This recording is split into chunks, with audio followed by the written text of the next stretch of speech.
Hello everyone, I'm going to be ranking the different bosses in Lords of the Fallen 2023. I just beat the game about a week ago and I just wanted to talk a little bit about it since this game has been very controversial. I just wanted to shed a little bit of my experience here. So the first boss that we encounter in this game is Holy Bulwark Otto. Not that difficult. I didn't really think that it was a boss, kind of like the Knight of Godric in Elden Ring. I want to put in C tier just because it is kind of a crappy boss. Now Pieta, she of Blessed Renewal. Now, this boss fight, I'm putting in the S tier. It was difficult, yes. It took me a couple attempts, but this was probably the most enjoyable fight of the whole game. So if you want to have a nice little play for 2 hours and refund the game, this is pretty much the best boss in my opinion. I wouldn't recommend doing that because there are some bosses that are quite fun in this game, but I think Pieta is one of the funnest. Also, you can use her as a summon in later game or later boss fights, and she heals you. So overall, great, cool armor. I really like the little ethereal people that come after you. Super cool. Next, we got Gentle Gavarus, Mistress of Hounds, which later becomes a regular enemy. I think it is kind of just a weak fight. It uses a bow and arrow, it shoots at you, and it has wolves that come running after you. Nothing really great about this fight.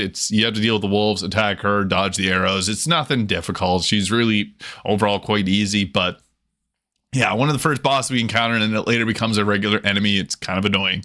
Next, we got Scourge Sister Daleth, which same thing. I think this fight is a little bit better than Gentle Gavarus. You've encountered Daleth actually second and then Gentle Gavarus, but the Scourge Sister Daleth also becomes a very common enemy, especially in Hallowed Sisters later on in the game. I don't think that's great when bosses are reused so commonly, especially as just fodder enemies. It really ruined my experience later on, but I'll put it in the B tier because the first fight was quite fun. I was using a mace or a flail and she uses a flail too, so I thought it was kind of funny. Next, we got the Light Reaper. So you fight Light Reaper 4 different places. You have to beat him before beating the game. So I get a lot of comments on my videos being like, oh my God, I lost to him. Can I challenge him again? Yes, you have to beat him. So I want to put Light Reaper in the S tier. It took me a couple attempts at first to get the Light Reaper, but at first it flies around its dragon, kind of annoying. Actually, just thinking about how much it's on its dragon is kind of putting it down to A tier, but I'll leave it in the S tier because compared to some of these other bosses, I think this is one of the better ones. He's cool. He's kind of like this long-term rival that you have. You want to take him down. Give me the lamp. He's kind of funny. I'll put him in the S tier. Next, we got the Conjugator of Flesh. I'm putting this in the A tier. I like large style bosses that aren't like brutally difficult.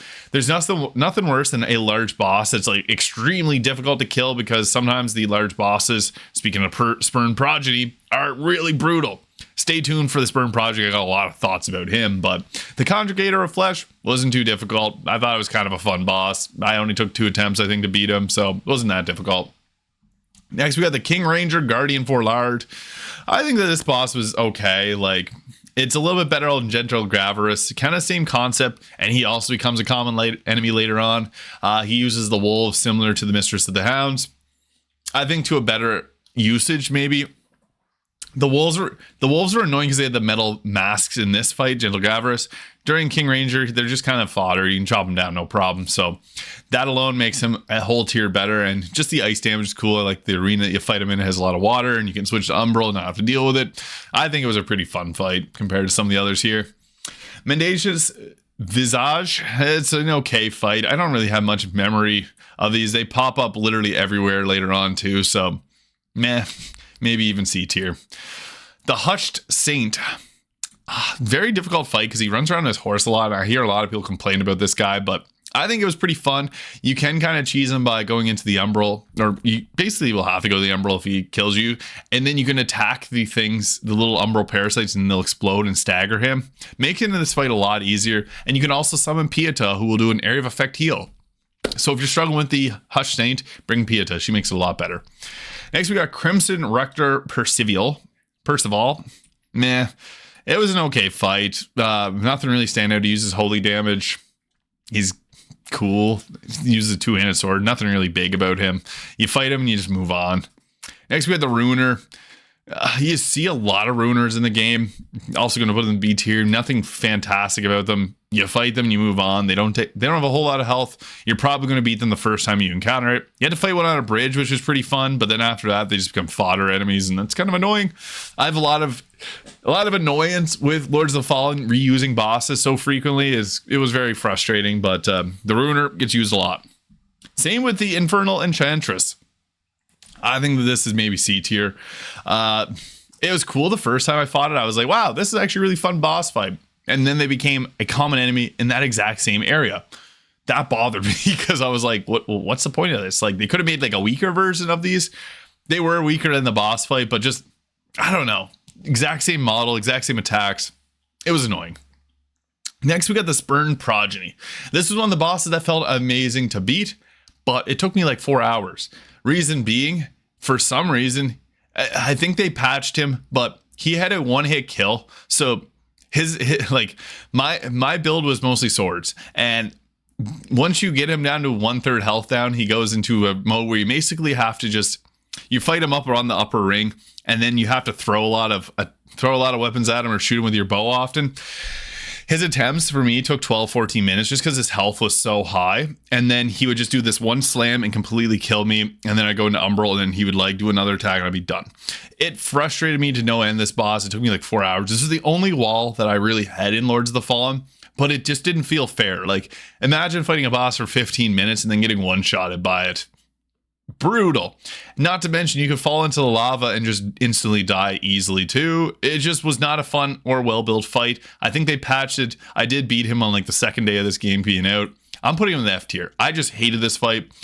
Cool concept. Like, if it had half the health or like a quarter less health, like, it would be a lot better. It's just, it was so bulky, and like spending 15 minutes dying to one hit shot, spending another 50 minutes dying to one shot kill, and then spending another 15 minutes, it just got really old, and I almost wanted to just quit the game at this point because I was like, this isn't even worth it anymore. But I pushed on and I finally beat it.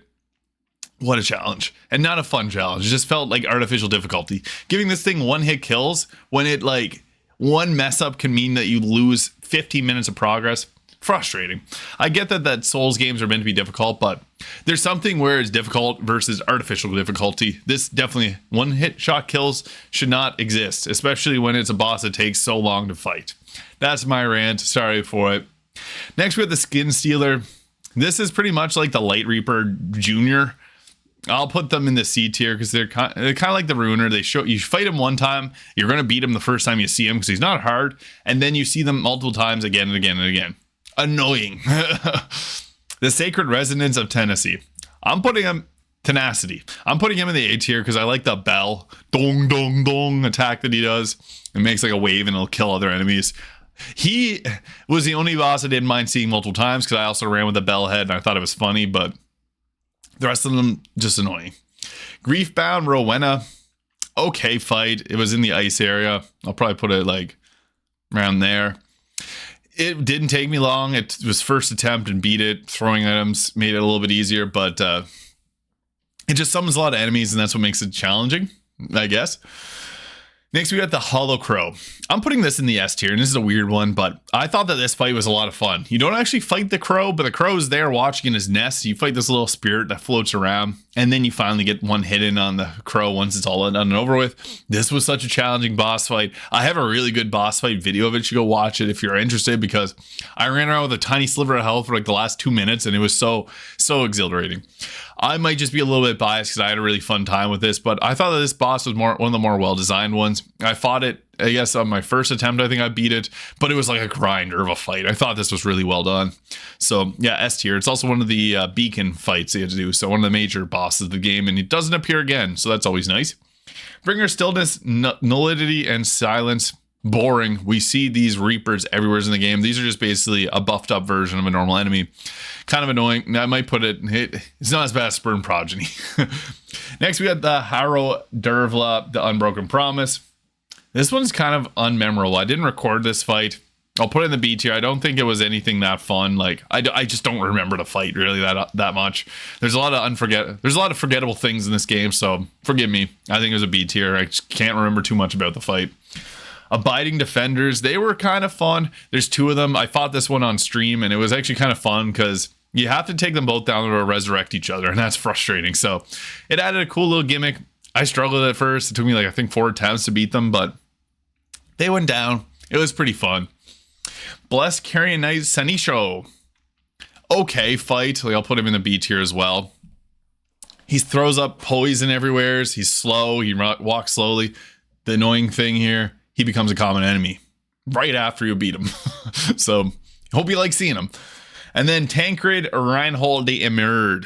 I think this is a pretty good fight. I'll put that up in the A tier. I got him on my first attempt, so I didn't really get to strategize much against him. Tancred's not too hard, but in the second phase, use the common Dark Souls large boss strategy of sticking to his legs, and he won't be that hard. So there's the bosses ranked in Lords of the Fallen 2023. Hope you found this video fun and useful. Let me know in the comments where you'd rank these, and I'll see you in the next video.